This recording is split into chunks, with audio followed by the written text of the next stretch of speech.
All right, so these two just showed up at my door. This is the Fotorgear Retro DMF Photography Kit. And this here is a 400mm Pro lens for smartphone. Honestly, I don't really know what to expect with this. There are a lot of iPhone case ecosystems that turn your phone into a camera, those type of products. This one's a little bit different. This one's leaning heavily into the retro design, but let's open it and find out. Let's get into it.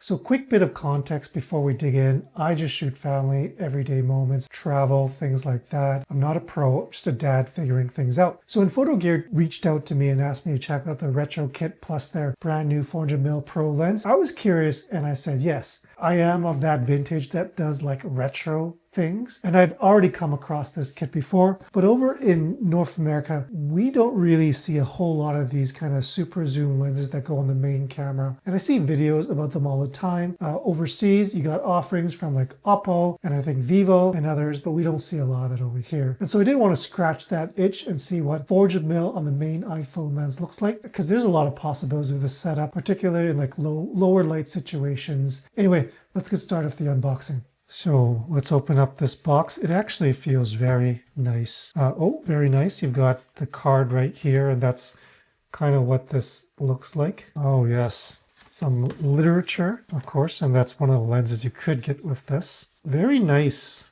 instruction manual. All in Chinese. Oh, wait, there's English, so great stuff. First of all, we've got the retro case itself. So this is the main body. Comes apart as a split installation. There's a metal textured frame here. So these bits are metal textured. It does feel pretty nice, the weight of it, the texture. It does feel a bit like a faux leather. This is the retro bar. So this retro bar, this is the detachable Bluetooth control module that sits on top of the camera. There's physical knobs for focus, ISO, exposure compensation. We'll get into this in the main video. There's a USB-C plug to charge it. So this is what makes the system different from any old pretty case. It's a Bluetooth module. It pairs with the Fotorgear app and those physical knobs. They're fully customizable. You can assign focus, ISO, exposure compensation, filter switching, aspect ratio, whatever your workflow needs. And if you're used to using a manual camera, there's some positives. There's obviously a lot of positives to using stuff like this. So it's nice to be able to just adjust exposure without looking at the screen. You don't really even get that with something like the Tilta Chronos Light, which is the focal point of a lot of what I've done in the past. So this solves a problem for some people who really like shooting in full manual and want to get a bit more connection with their camera. This one is the tightest of the three knobs. This one feels a bit looser, but it's got a really nice click to it. This feels a bit looser compared to the other two. Very interesting. Let's see what else is in here. Oh, and you've got the leather grip handle. This just mounts to the front of the case, and so then you have pretty robust grip. This actually juts out quite a bit, so imagine you would get pretty good handle over this. So it looks like there's going to be a quick release mechanism here, so it'll come off pretty easily, I'm surmising. There's also a cold shoe mount. This will go on top of the retro bar. I think, for instance, right here, actually.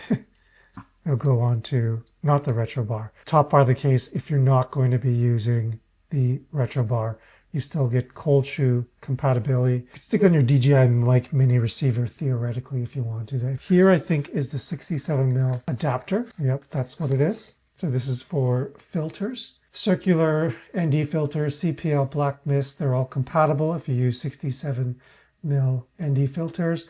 And I actually do have some 67mm ND filters, so this is quite important if you're not just doing photography, but doing filmography, a lot of cinematic video or anything. The ND filter is going to come in really handy. That there. So you've got T-mount compatibility for lenses, both on the telephoto and the wide angle lens. So the 400mm is going to go right onto this. And it's a twist and lock mechanism, so it's pretty fast. And it is the proprietary standard. So you are kind of buying into the Fotorgear lens ecosystem here. Now there are other T-mount lenses as well. Moment lenses uses T-mount. You might need a spacer to fit a moment lens on, and then a lanyard. Lanyard I find actually very important for phone cases that are intended to be primarily used for photography or for video. I found a lanyard is actually very important. Really keep control over your camera. Oh, this is a very nice one as well. It's got this is a rope design as opposed to a lot of them, which are kind of a very thin and cheap material. Right off the top, this is something I'd use for a proper camera, not just an iPhone camera. So this is actually quite nice. Very good. So let's just stick this on. Feels pretty good already. We've got a little hook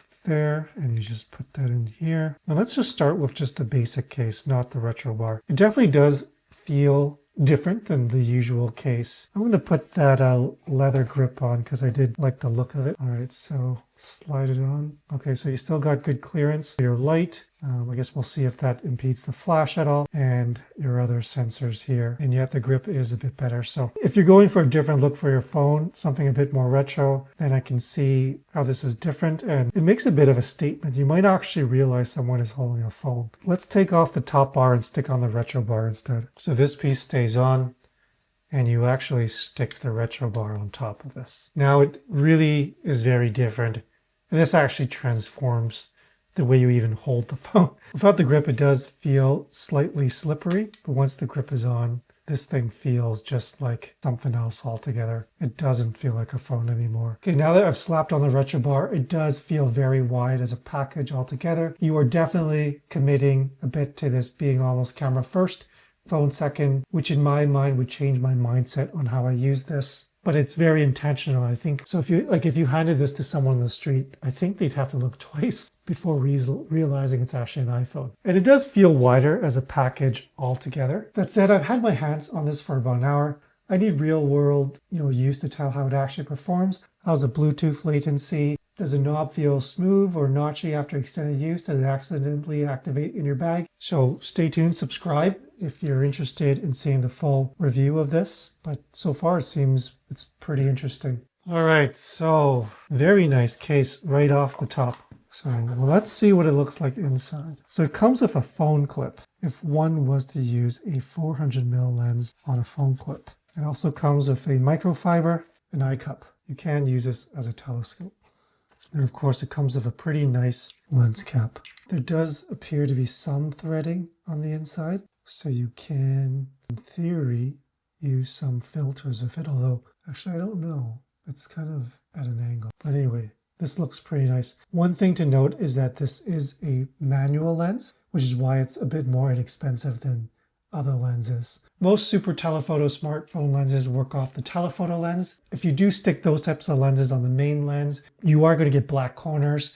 You have to crop in and you lose resolution. There are other telephotos on the main camera. Fotorgear's claim with the Pro version that they've in is that they've engineered it specifically to work on the 1x main camera, which is your best sensor, with zero vignetting and no cropping. So that's a pretty bold claim. I'm going to test that out. It does come in two mount types. This is the T-mount version because I got the retro case as well, but there is a 17mm lens as well, but I have the twist and lock version, so that one does mount a little bit faster than the 17mm. And the combination, the case, the grip, the 400mm lens, it does look interesting and potentially a little bit cumbersome, but it's definitely looking very fun.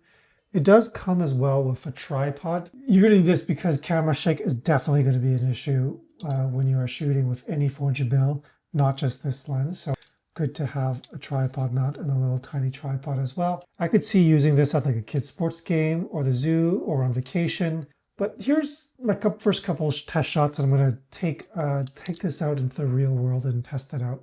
The iPhone 17 Pro Max already has a 4x optical zoom, but a 400mm over the 24 lens is more like a 16x. That's a different league altogether. And if Fotorgear's claim holds up, you're getting that reach without losing your main sensor quality, or at least not significantly. You are always going to lose a little bit when you use this like a teleconverter. Okay, so those were my first impressions. There's more to come. I've got the full review plan, real world family shooting, the retro bar in actual use, a proper 400mm image quality test, so stay tuned for that. And if you're already on this channel, you know I don't really do sponsored content the usual way. Fotorgear did send this. My job is to tell you what it's actually like to use this as a dad of a camera, not as a studio reviewer, and that's kind of what this follow-up video is going to be. If you do want to catch the full review when it drops, subscribe and hit the bell.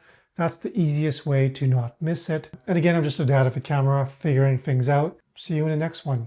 Peace.